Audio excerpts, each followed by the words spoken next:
Hello, everyone, and welcome to Wine Grants, unscripted chat about the unfunded, the official podcast of the Unfunded List. I'm, of course, Dave Moss of the Moss Family Foundation. And with me this week is Brian Weinberg. Very appropriate, given the name of the podcast. And Brian and I are drinking a very nice sparkling white wine from Spain this week. Say hello, Brian. Hello. Welcome to the booth. Now, as is our tradition, you may be aware, because you just spent some time with me rewriting your bio, I read my guest bio on the air of Wine Grants, which I will do now. Brian Weinberg is the Global Operations Director for the Nexus Global Youth Summit. He served on the investment team at Microvest, where a team that invested over $40 million in debt equity investments across 7 countries in Latin America. He's consulted for several early-stage companies, family foundations, and a Fortune 500 financial technology firm. Brian also likes to start things. He founded JustGood.org, a marketplace for sustainable products, BlendedProfit.com, a thought leadership interview series called Game Changers, a live online summit for Giving Tuesday called GivingTuesdayLive.org, Recycle to Eradicate Poverty, a program recycling cell phones to fund microfinance, and a real estate firm. His work has garnered press coverage from organizations ranging from National Public Radio to a documentary hosted by Jeff Foxworthy, to partners like Southwest Airlines, Whole Foods, Grameen Foundation, and the City of Dallas, amongst others. Brian writes for Huffington Post and CSR Wire, and has been awarded a number of fellowships and awards, including a Neshoka Youth Venture Ambassadorship, a Starting Block Fellowship, a Sandbox Fellowship, and the Opportunity Collaboration Cordis Fellowship. During college, he published an honors thesis on for-profit versus nonprofit microfinance and received awards ranging from University of North Texas's Rhodes Scholarship nomination to Finance Student of the Year. Brian is fluent in Spanish. Hola, Brian, and welcome to the Unfunded booth. Hola, Dave. Thank you so much for having me. Oh, it's very good to have you here. Brian and I know each other from his role with the Nexus Global Youth Summit. I've gone to, I think all of the global summits and a couple of the regional ones. I've never been able to go abroad. Brian, let's start by telling the listeners a little bit about Nexus, what it is, and then I'll chime in with my thoughts. Yeah, you of all people have a lot to share on that front, so I'm happy to let you share about your personal experience. But yes, Nexus is a network of about 2,500 members across 70 countries.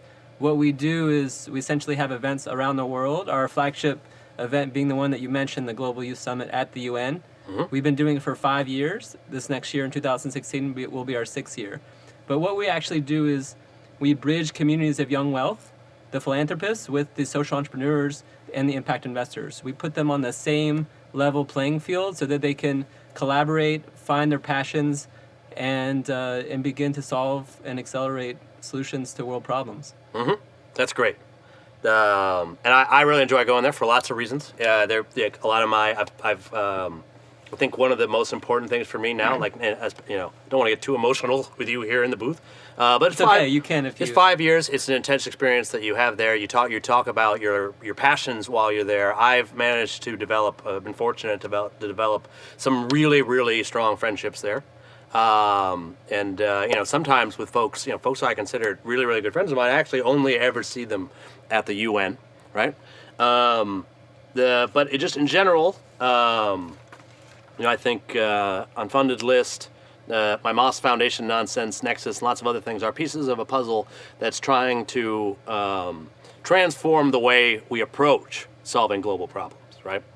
If these problems could be solved by just more capital, right? I think we probably would have done that. We've been engaging in charitable philanthropy for a very, very long time. Rich people have been giving money to poor people for a very long time. They're still poor people, right? It doesn't. You're there for as long as they have the money you gave them.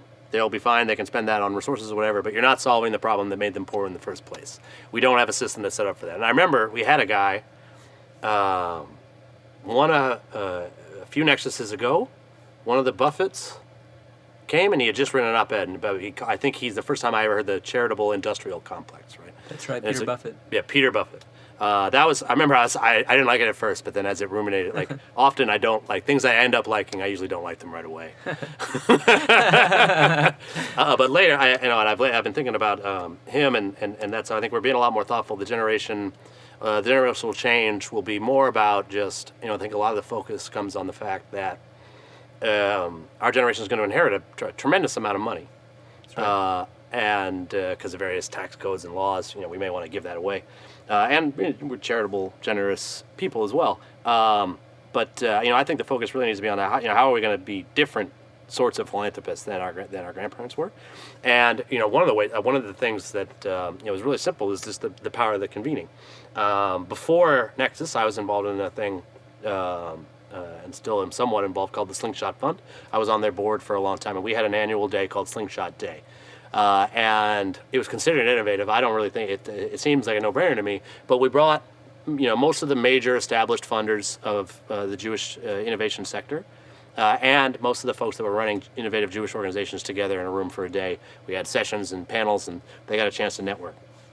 It's surprising to me that no one really does that. There was a lot of concern about, they're all just going to ask the philanthropist for money. Maybe they did, I don't know. That's something that happens when you're a philanthropist. But what was really striking to me about that event is how many of those philanthropists who were funding all the same programs had never met each other. I remember there were these two heads of very large Jewish foundations that were in the room, and I was eavesdropping in on a conversation that I shouldn't have been listening to. And they had never met each other. I remember I was thinking, oh, look, there's two powerful foundation heads, and I had assumed that they must know each other. They must run into conferences and talk to each other all the time. They didn't. They didn't know each other. They didn't know that the other foundation existed, right? And I don't know if they ended up going off to partner on things after that, but hopefully we were able to increase their level of communication. And I think what's great about Nexus is you're able to meet a lot of young would-be people before they've even really started their philanthropy career. You get to make genuine connections in a cool space. That's right. We really call it it is connections. It is a network, but really it's just a family. Mm-hmm. And we believe that this is a social acupuncture point that we can focus on that will shift industries, countries, and the future problems that we all care about. Mm-hmm. No, I think hard to really define what the meaning for me. But I don't want to be one of those foundation heads who doesn't know the other people that are funding my program. And it just seems to me to be really wildly inefficient. We're not maybe the guy who runs Coke and the guy who runs Pepsi, right? They need to compete with each other. They need to have proprietary information, that their secret formula or whatever. They don't have to tell each other. But if you're both funding and trying to, you're not competitors, right? Like, you're trying to end malaria. Malaria is your competitor, right? And they sometimes bring these business attitudes over with them, and I hope that Nexus and it's not just all inheritors there. It's a lot of people who've made their own wealth, and really I should point out there's some really great social entrepreneurs who come there, and the Atlas Corps fellows are always there, and lots of cool folks. And just a cool conference. You should, if that's something that's up your alley, you should check them out online. The another cool thing for me about your bio is you have some experience doing some different funding than we normally talk about on the show, and a variety of other interesting experiences as well. I will guess we were about 10 minutes in. The experiences you had funding in Latin America, I'm interested to know a little bit more about that. If you could talk about what you were doing there for Microvest. Sure. So I was on the investment team, and what my job was, we had 4 or 5 different funds. Funding in terms of private equity and impact investing is kind of like dating. So you want to find the right match for each different fund. There's characteristics that it's almost like a criteria that, this is the specific type of deal that each of these funds needs, that satisfies the tenor and the return and the type. What do you mean by profile. tenor? Tenor's if it's a loan, then it's... I'm a baritone. I think you're I think you might be yeah. Well, you're a tenor. Not a good one, I might add. Yeah, no, they can't all be good. Stop. If it weren't for bad tenors, there would be no good tenors. So I make it possible for the good people to be good. You know, I had I had a voice teacher in high school who he told me that. Oh, did you cry afterwards? Maybe, I don't know. I don't think I really wanted to be a singer. Sorry, when you say I'm interested to know what's the right fit for you say it's like dating. Well, aren't they they're looking for a return, right? What else is there? What else are they considering? I'd say every fund is different, every company is different, but we had a social return that were literally written into the documents where we were funded. So an investment company that raises money and then they invest that into the different portfolio companies. So we had literally Gin and Iris and other IFC guidelines that we had to meet in terms of what is impact. But then we also had financial returns, because I think that's the beauty of impact investing, is that there's a $350 billion philanthropy market, but there's also trillions of dollars on Wall Street for investment.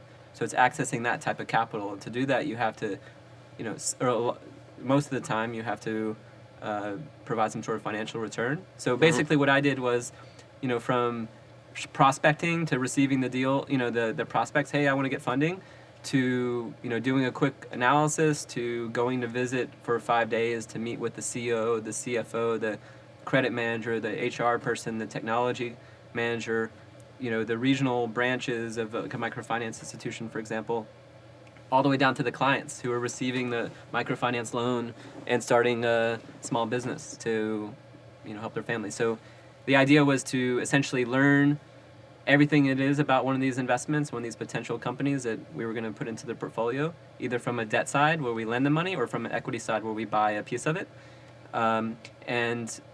So what are all the risks involved? What are all the opportunities? What are, how their governance and management team structured, and what makes us comfortable with the idea that they're going to be a good partner and pay us back or grow. Mm-hmm. That's fascinating to hear you talk about that. I know you're not much of a foundation guy, but as you were talking, I'm comparing that to if let's say there was a foundation that wanted to, they was trying to solve a social problem down there. I think some they could be doing anything, right? Some of them just pick names out of a hat, right? Fund some stuff that looks good, right? But they like the picture in the annual report or whatever. Other ones, I think some of the larger, more data-driven foundations might in fact be doing it exactly the same way as you. I'm not sure. That's not something I'm experienced with. It's just I was fascinating to me to hear. You're clearly doing the work at a extremely diligent level, right? You're really trying to make sure that these things are working out. Whereas, and that part of that is because you're held accountable because you've got a fund that needs to grow, and you've got clients who need to be happy with it. If foundation decides they want to fund in this area, they got to make sure they give 5% of their endowment away and a couple other IRS rules, and that's it. That's it. There, okay. They could, and no one's defining impact for them. There's no impact requirement. There's a lot of teeth for the impact investors who, by the way, are trying to compete and make themselves comparable with the other non-impact funds out there. So they're they're trying. I was just at SoCap a couple weeks ago, and I had there was that. So I went to SoCap in 2010, and then for those who may not know, it's a big conference for impact investing out in San Francisco. Great time, and I went in 2010, and then again this year, and I thought it was a bigger conference this time. But one of the main difference was a lot of people were talking about. They weren't talking about impact investing like it was like this great way to do good and maybe make a little bit of money. That's in 2010. That's what they were sort of talking about. Now I had a bunch of people getting kind of aggro about it. Like, no, the returns are better than the normal market, right? Like, this is the best way to make money. They were like these, and some real serious business minds there. The funds seem to be larger now. It seems to really be a thing. Other than, since we're monetary return is never going to be that much of a motivating factor for the foundation folks. Right. For those of us who want to see that sector improve, right? With the lack of that incentive, right? The impact investors have to find the best projects for various reasons, chief of which being, I got to make the most money, right? That's a real strong motivating factor. It's what drives capitalism, right? The foundations, by definition, they got a lot of money, right? They're giving away the amount that they require to give away. In the absence of that return as an incentive, like what is there anything we can learn from impact investors, right? So some of them, in addition to making money, right, they also want to be, there's fame, there's relevance, right? There's they want to be the best, right? Beyond that, I don't know, maybe. What are some other motivating factors for impact investors other than return, do you think? Scale. I think that people who are, I'm not quite sure that only impact investors just care about financial returns. I think that you find a spectrum. Some people who are financial first, and some people who are very patient, like Acumen Fund, who are willing to take, even Calvert Foundation, willing to take less return, but appreciate the teeth of a investment rather than a donation. Maybe even it's, so I would say that. What motivates them to operate efficiently, I guess is my question. The impact investors? Yeah. I just think that whenever you have to pay the money back, it puts like the fire in their belly a little bit more to, be a little bit more rigorous, keep accountability, and to be a steward for the I guess, support that you're getting. And it is the idea that in order to, as you become more successful and create your own earned income, whether you're not dependent on, philanthropy money, that, maybe that's part of the R&D, maybe that's part of what gets you going, but it's the idea that over time you can really move into the traditional business world and access bank loans and access just money that helps you just grow and serve that mission like a normal organization. Absolutely. The other question on my mind as you talk is these folks, you go through, you go all the way down to Peru, right, to meet with this small company you're considering investing in. Let's say you decide that you don't invest in them. Like what becomes of the unfunded in the impact investment sector? Do you ever talk to these folks again? Do they get invited to do you check in with the folks that you've put some time into already? Like what's going on? I guess it depends on like how far off they are, because like you have, like you're just like you're dating, you meet somebody and you're, there may be a possibility there and maybe it's just not the right timing or something like that. It could be the size of the company. You're waiting for it to be a little bit. Yeah, just like dating. Yeah, exactly. So let's see you grow a little bit, and then we'll. Yeah, some people you blatantly let trail off and you ignore. I mean, the fadeaway. The fadeaway, exactly. Some people you kind of keep stringing along over time, and some people there's something there, and it's just like.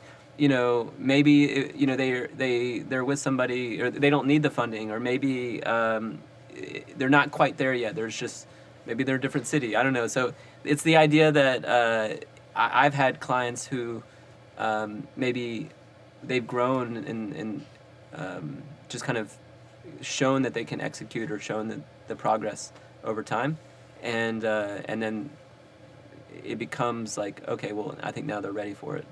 So. That's quite fascinating.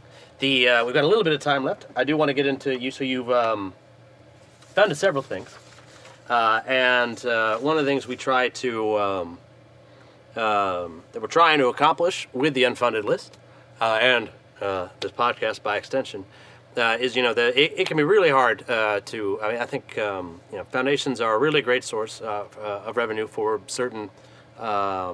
Social ventures, right? I think you're right. Like, they can sometimes they can seed like an early group toward being a self-sustaining organization. Other causes are always going to need philanthropy dollars. Like that's just going to have to be. Totally. That's just going to have to be how it is. So that we've got this big chunk of money for folks, right? And depending on which issue or what cause or what model you're approaching, this may be a reality for you that you're going to need some foundation relationships and you're going to need funds. That's a really niche skill. Being able to get access to these folks. A lot of the processes are invitation only. Kind of hard to you got to find a way to get invited somehow, right? Which means you got to meet these people. You got to get in there. That's not just because you're good at running a program in Peru. Doesn't mean you know how to get into the right room to meet the board members of a foundation, right?